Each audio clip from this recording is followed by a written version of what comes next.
When I started, I was like really quiet and shy, and clothing has always been a way for me to like express myself. Monica Wesley is the founder and designer of Uye Surana, an independent lingerie brand redefining the way that people experience intimates. Best known for its patented adjustable bralette technology designed to fit over 100 traditional sizes, as well as its rip-resistant stockings and inclusive sizing from extra small to 5X, Uye Surana has become a celebrated name in indie fashion. Over the last 13 years, Monica has built a loyal community by blending motivation, artistry, and ethics, from playful viral designs featuring mushrooms and fruit prints to timeless everyday essentials. Her work reflects both creativity and a deep commitment to inclusivity. Every piece is produced with care through ethical manufacturing practices, challenging the fast fashion cycle and proving that independent brands can thrive without sacrificing values. Welcome to Surviving with Zoe, Monica. Thank you. Thank you for having me. So I'm really excited to talk to you because I love that your lingerie brand is all about like confidence, and also I am plus size and I feel like I have like my weight has gone up and down in my life. So it's nice to have like the versatility, to be Right. honest.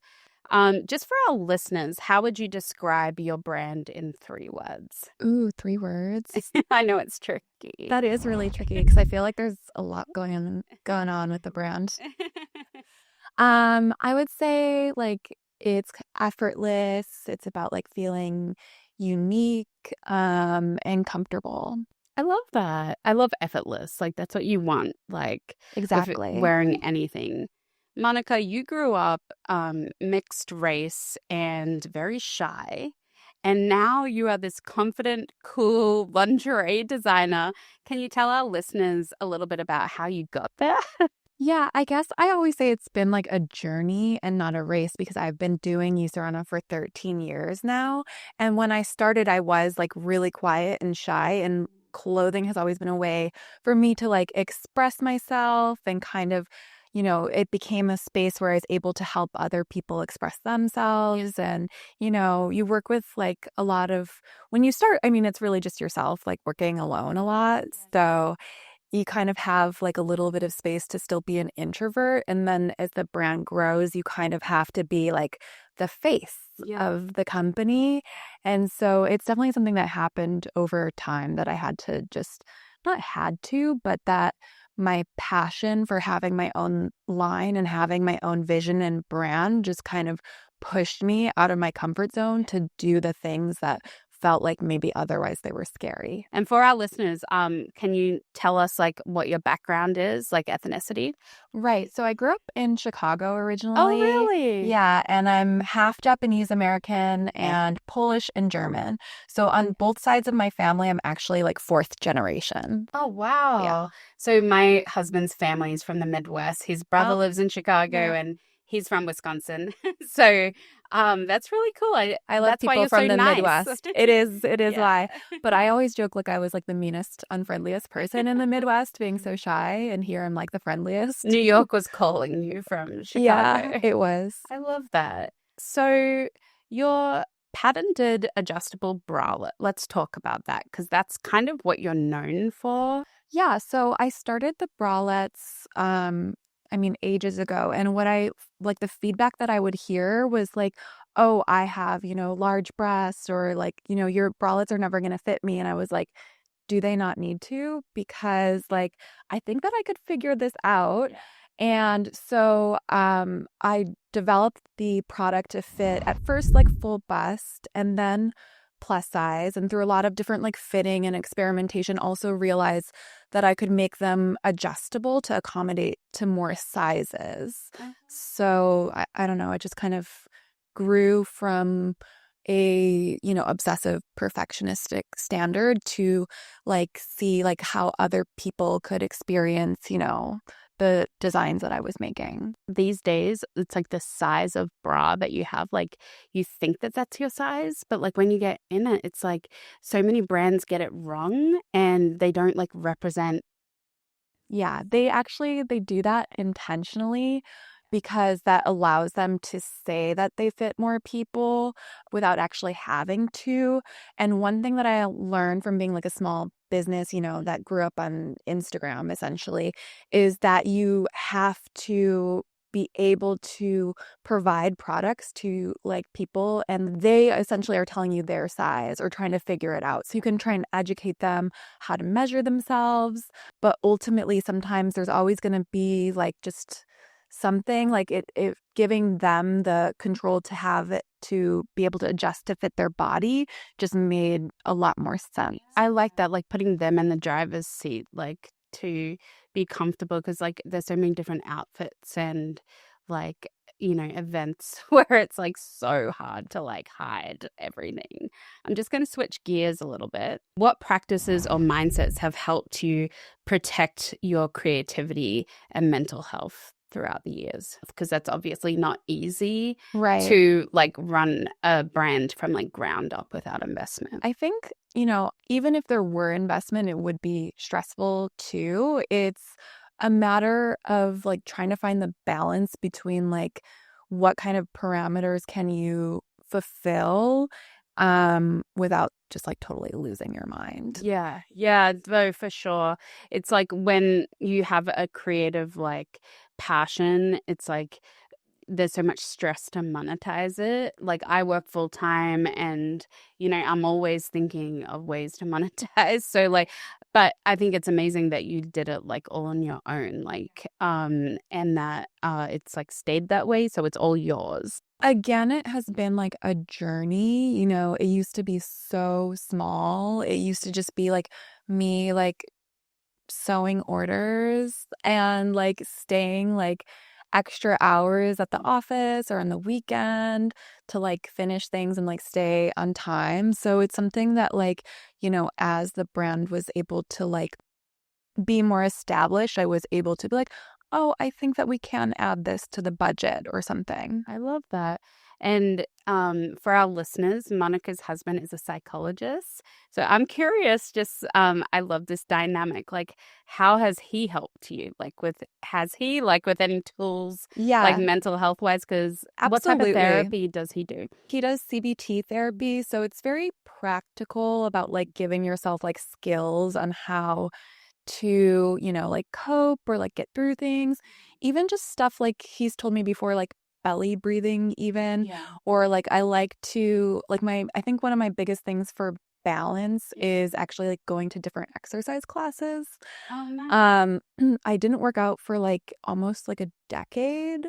And I think like it was really just like you need that like release of like sweating and getting a little bit out of your comfort zone, especially someone who, like likes to have everything aesthetic and pretty and in place, like that you can like breathe heavily and like kick something I or love whatever. that. I love that, like, you So, guys can, like, talk about that stuff because, like, yeah. a lot of couples don't really talk about mental health. So Right.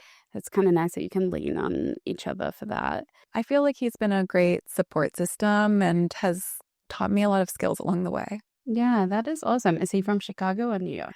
He's from Oh, Chicago. I love Yeah. that. So nice. So you design lingerie for people who are often excluded by the mainstream, right? And I love this because, like I mentioned, I am plus size. My weight has fluctuated. How do you see body positivity really helping self-esteem?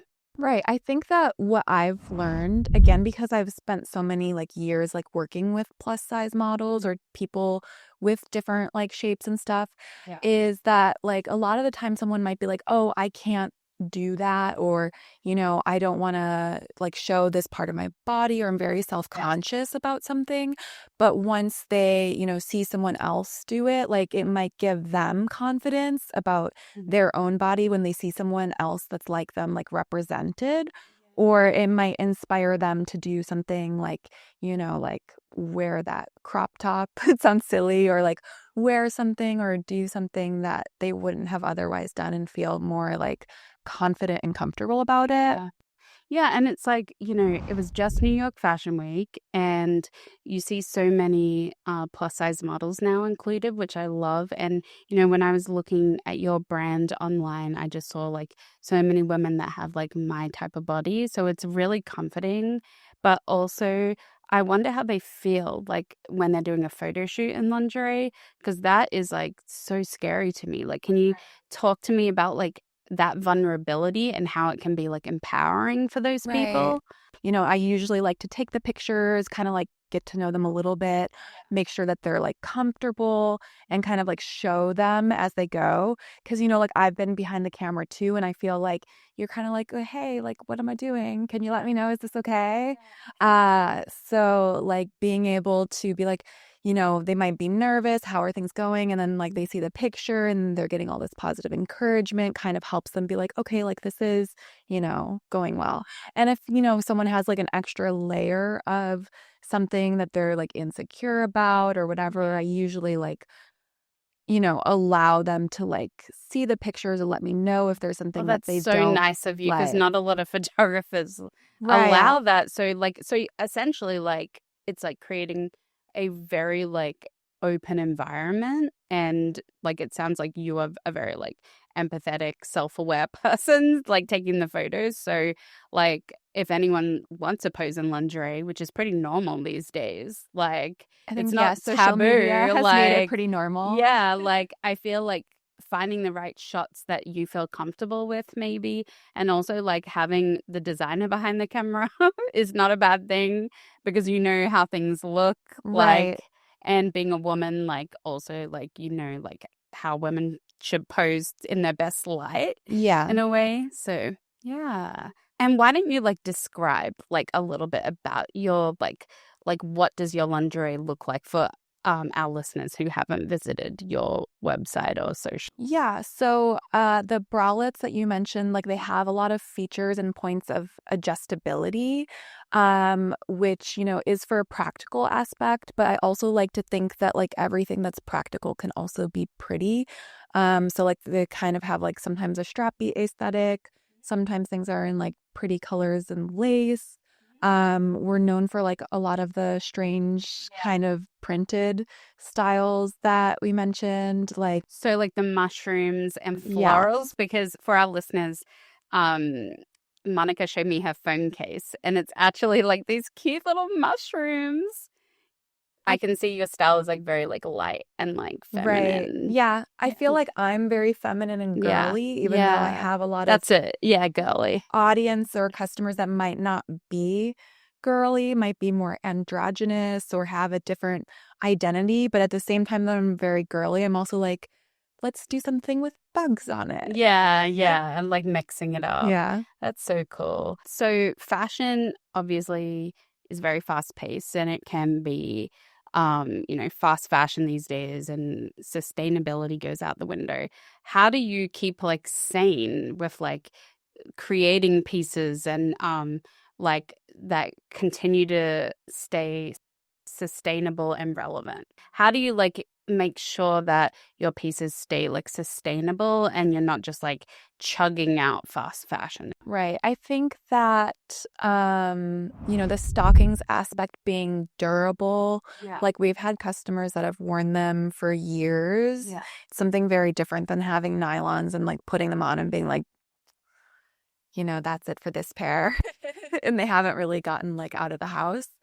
And also like the adjustability aspect allows you to, as like elastics and things naturally stretch over time, kind of like adjust them. So like having those like quality pieces does allow for some sustainability. As a smaller brand, it's always going to be more challenging, like because bigger brands can do things that are sustainable because they're creating tons and tons of product. So you're able to say, hey, it's made with, recycled materials before that's really available to smaller brands. So but it's also like kind of an opposite of what you're thinking because they're producing so much. So we try and think of everything like holistically, like that people can be able to get a lot of wear out of it. We're able to print all of our like fun, kooky, crazy, or just pretty patterns with zero water so that there's less like dye and water going into the ocean and like pollution. But like, especially with curved shapes, there's a lot of waste that goes into pattern making. So we try and think of like, well, like what other item could we make with this to reduce that waste? Or, like maybe we'll make like a silly little scrunchie set or, a little ruffle on a. Oh, I like that, like utilizing it so it doesn't go to waste. So you mentioned before that like working alone, for our listeners, Monica was like, oh, like this may be the first time I've like spoken today, which is hilarious. It's like a podcast. So talk to me about working alone, like the pros and cons, because I know I work alone like most of the time too. So I really understand like with hybrid and remote, like how different it can be, and it can be isolating at times. Like what are some of the pros and cons for you, like with working alone? Well, I think it depends really, because like you're saying, like you're isolated, but like I didn't really talk to anyone today, but I did go outside. I was like, putting shipping labels on packages, running somewhere, scanning them. In But Manhattan, you're never alone. you're never alone, Yeah. but you're like alone in a crowd of people. Like it's just a different vibe. But yeah, I did look in the mirror and I was like, I don't think you've spoken to anyone really today, so might be a little rusty. No, I love that because like I have like a few pros and cons. Like when I really like working alone. Like I feel like I work my best when I'm alone, but sometimes I have to like check myself because creativity, like coming up with ideas that need to be shared with others. Yeah. Like who are like your go-to people that you share your ideas with? Sometimes I use a lot of WhatsApp. Yeah. And I actually use it a lot for work, but I like having like sometimes different they're like either models for the brand or customers or people that I'll just like kind of like toss an idea their direction because, they're the one that most sees it as someone outside of like me and outside of the brand, like what their POV is. So I just like sending little messages and being like, what do you think of this? I love that. What would you say your proudest accomplishment has been like throughout your career? I think that would be tough just because like it's really hard to like kind of pause and think of your accomplishments. But when I got like the patent, so like the patent process is like a really long, long process to get something done. You get all these different letters from the government. They're like, oh, we just need one more thing. And finally, like after I long forgot about like actually receiving just like a notification that like I did get the patent, I got this like beautiful printed little booklet in the mail with like gold script and like stuff. And it had like my name and the patent and all the sketches. And it was really cool. That was like your I've made it moment, Yeah. like doing what you love. It was just like, this is really like something that's kind of crazy. Like this is very real. So like surviving a Zoe, like being like a mental health podcast, I always like to really get like deep and ask my guests, like we all have our coping mechanisms for surviving. Like we're all surviving like every single day. Like in your past, like has there been like a time like even building like Uye Surana or even outside of creativity, like that you felt like that you really struggled and like you still got through it and survived, like and then like how could that advice be like given to someone who's struggling like maybe today? Right. I think that like really, I mean, I love that you have this where you're talking about mental health because I actually think that like we don't talk about mental health enough. So I think like normalizing it because honestly, like the struggle is still real. Yeah. So, I mean, I'm managing so many different things as a small business owner. We talked about like the stress of like social media and having to kind of have a hand in everything. So I think sometimes it's like, not every day is the best day. It's quite competitive like in your industry and you're always having to come up with something new. I mean, always just like working on something. And if I'm not working on it fast enough, then I'm behind on something else. Yeah. But I think, yeah, keeping in mind that like, yeah, not every day is going to be like, wow, I really nailed that one. And I think like people talking about it more, like you're saying, having this podcast and being able to like voice that, like sometimes I think the problem is that we, especially with social media, think that other people's lives are perfect and that everything is great. But like social media is a curated space. Like we're choosing to show people those perfect moments. We're not, I mean, some people might be like showing themselves in a down moment or crying or something, but like typically we're not doing that. We're showing the positive aspects. And also, I feel like scrolling in social media kind of kills creativity sometimes. Right, because you feel like you might need to copy something else in Or order to. they're doing so much better than me, but like Right. I feel like I've worked on it pretty well, like that I can handle it now. But what about you? Like, do you feel like you have to still set boundaries with social media? I don't feel like I'm intentionally setting boundaries, but again, like we both talked about being introverts, it's like I feel like sometimes even though I haven't spoken to anyone, I've done so much like social media or social like adjacent things that I'm like my social battery is worn down for I some know. reason. What do you see from Monica in the future? Over the past couple years, like planning different like fashion shows or events that like even though I'm an introvert, I really love planning things and like doing things too.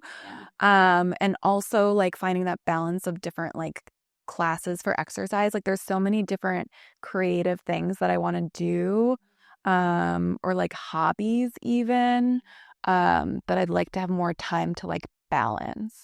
Amazing. Thank you so much, Monica, for being on Surviving with Zoe.